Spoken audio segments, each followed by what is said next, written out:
Thank You, Ma'am by Langston Hughes. She was a large woman with a large purse that had everything in it but hammer and nails. It had a long strap, and she carried it slung across her shoulder. It was about 11 o'clock at night, and she was walking alone, when a boy ran up behind her and tried to snatch her purse. The strap broke with a single tug the boy gave it from behind. But the boy's weight and the weight of the purse combined caused him to lose his balance. So, instead of taking off full blast as he had hoped, the boy fell on his back on the sidewalk, and his legs flew up. The large woman simply turned around and kicked him right square in his blue jeaned sitter. Then she reached down, picked the boy up by his shirt front, and shook him until his teeth rattled. After that, the woman said, "Pick up my pocketbook, boy, and give it here." She still held him, but she bent down enough to permit him to stoop and pick up her purse. Then she said, "Now, ain't you ashamed of yourself?" Firmly gripped by his shirt front, the boy said, "Yes, ma'am." The woman said, "What did you want to do it for?" The boy said, "I didn't aim to." She said, "You a lie." But by that time, two or three people passed, stopped, turned to look, and some stood watching.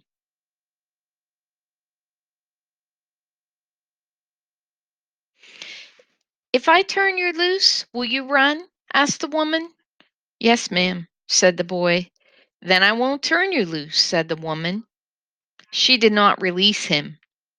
"I'm very sorry, lady, I'm sorry," whispered the boy. "Mm-hmm. And your face is dirty.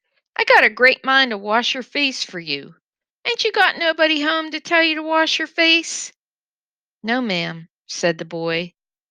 "Then it will get washed this evening," said the large woman, starting up the street, dragging the frightened boy behind her.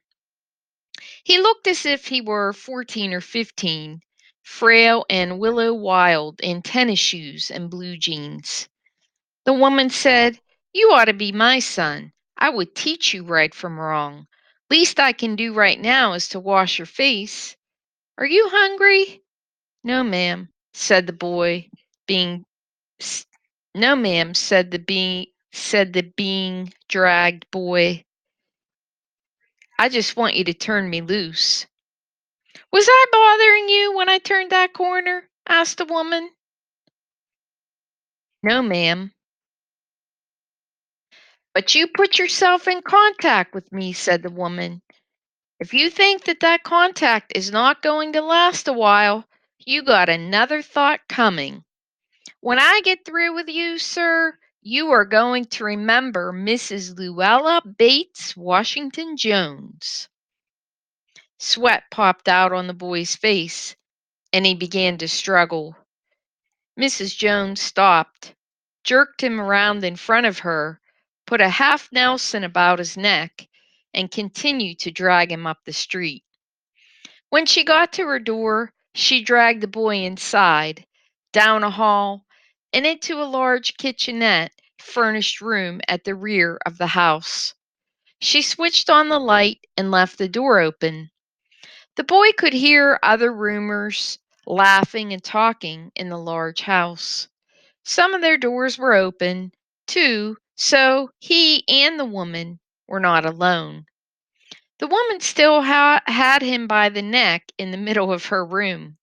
She said, "What is your name?" "Roger," answered the boy. "Then, Roger, you go to that sink and wash your face," said the woman, whereupon she turned him loose at last. Roger looked at the door, looked at the woman, looked at the door, and went to the sink. "Let the water run until it gets warm," she said. "Here's a clean towel." "You going to take me to jail?" asked the boy, bending over the sink. "Not with that face. I would not take you nowhere," said the woman. Here I am trying to get home to cook me a bite to eat, and you snatch my pocketbook. Maybe you ain't been to your supper either, late as it be. Have you? There's nobody home at my house, said the boy. Then we'll eat, said the woman. I believe you're hungry, or been hungry, to try to snatch my pocketbook. I wanted a pair of blue suede shoes, said the boy.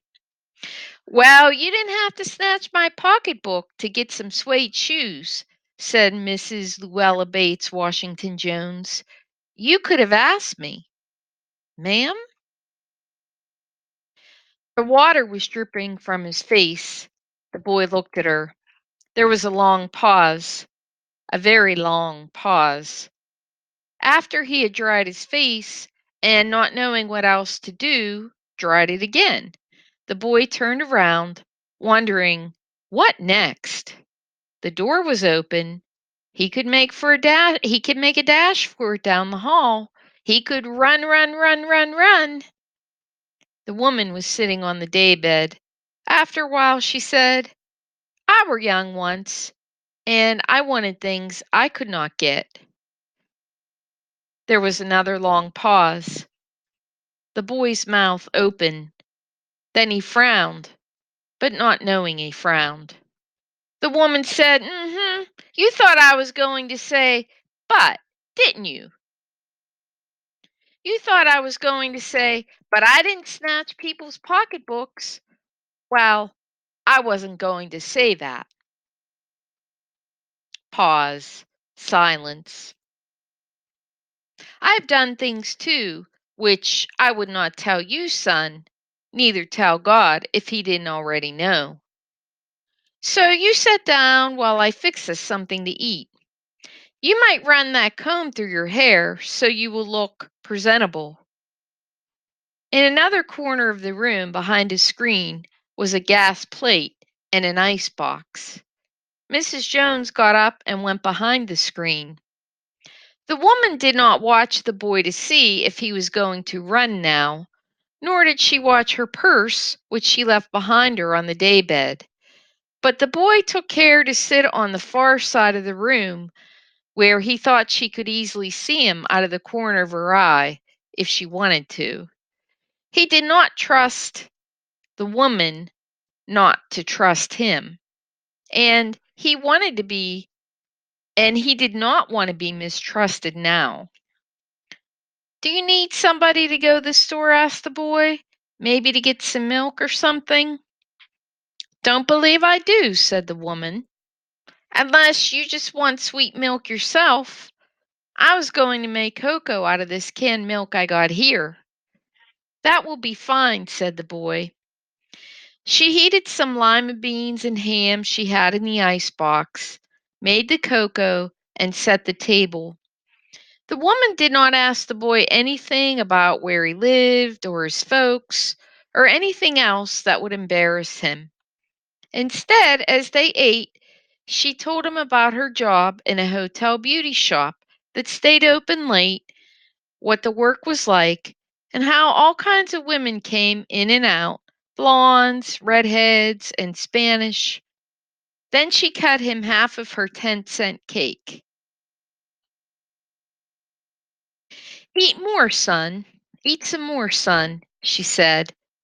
When they were finished eating, she got up and said, Now here, take this $10 and buy yourself some blue suede shoes.